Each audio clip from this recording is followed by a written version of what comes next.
आईच्या ह्या अवस्थेला तूच जबाबदार आहेस वृंदा.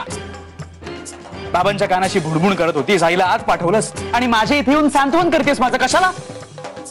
तुला जर असं वाटत असेल ना वृंदा की हे सगळं करून मी तुला माफ करेन, पण तसं काही नाहीये. उलट आता मी तुझा जास्त तिरस्कार करायला लागलोय आणि आईने जरी सांगितलं तरी मी तुला माफ करणार नाही, कारण तुझ्यासारख्या हलकट बाई बरोबर मला संसार करायचा नाही.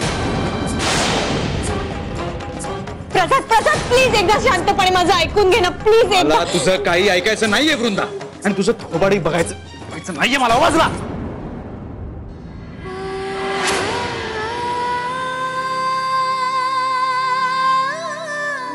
आईचे खूप हाल होत असतील ना ग तिकडे.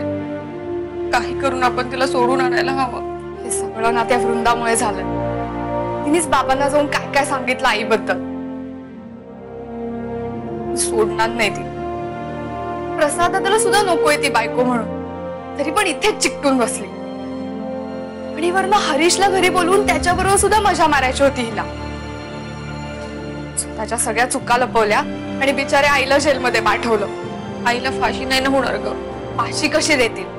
तिने काय खून केला का कोणाचा? पोलीस आले नसते तर ती तिचा खूनच करणार होती.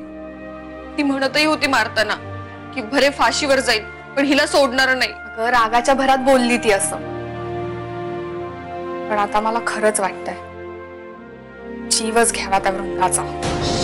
तू बोल, बाबांनी ऐकले तर आपल्यालाही पोलिसात देतील. मला फक्त एवढंच सांगा, तुम्ही पैसे देणार आहात मला की नाही?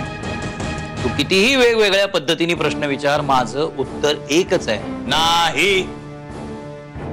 हे बघा, तुम्ही असं नाही करू शकत बाबा. तुम्हाला पैसे द्यायलाच लागतील. बघा बाबा, ह्या घरात जे पैसे आहेत ना ते माझ्या बायकोला लागलेल्या लॉटरीचे पैसे आहेत. आणि तुमचा काही हक्क नाही. अरे वा, आता वरी बायकोची आठवण झाली तुला. हा, तिला तुझी आई वाटेल तसं बोलत होती, मारझोड करत होती, तेव्हा कुठे गेली होती तुझी जाणीव? त्या बायकोच्या पायगुणामुळे एवढं वैभव घरात आलंय, श्रीमंती आली आहे, बंगल्यात राहायला आलाय, याची तरी जाणीव ठेव. काही पैशाची वगैरे मदत करणार नाही मी जामिनावर सोडवायला. कुठल्या कुठे गेल्या सगळ्या गोष्टी? बाबांनी लगेच ते पोलीस स्टेशनला फोन केला आणि त्यांच्या ओळखीच्या त्या इन्स्पेक्टरला बोलावून घेतलं. रे देवा, म्हणजे आता कांतावहिनींना पोलिसांनी पकडून नेलं म्हणजे कठीणच आहे ग. त्यांना जेलमध्ये सुद्धा डांबून ठेवलं होतं. म्हणजे ते आता घरी आल्यानंतर तुझ्यावरच सगळा राग काढणार आहेत, तुलाच जास्त त्रास देणार आहेत वृंदा. आई हेच समजवायचा प्रयत्न करत होते मी, पण बाबा आता काही ऐकण्याच्या मनस्थितीतच नाहीये. तू एक काम कर, तू जरा भाऊजींनाच नीट समजावून सांग. त्यांना म्हणावं कांतावहिनींना झाली ना तेवढी शिक्षा आता पुरे झाली, त्यांना घरी घेऊन या तुम्ही. आत्ता कुठे चाललास? कुठल्याही परिस्थितीमध्ये सकाळ झाल्यावरती मी आईला जामिनावरती सोडीन अशा आशेवर असेल ती. पण इथे घरातच काही पैशांची सोय होत नाही. आता मला बाहेर बघायला लागेल. बघतो बाहेर जातो, 2-3 मित्रांना गाठतो, बघतो काही सोय होती. ही माळ उद्या प्रसादच्या हातात ठेवायची, तुझी आहे म्हणून सांगायचं, आणि त्याला सांगायचं जामिनासाठी मोड ती. मग बघ, एका मिनिटात डोकं ताळ्यावर येते की नाही.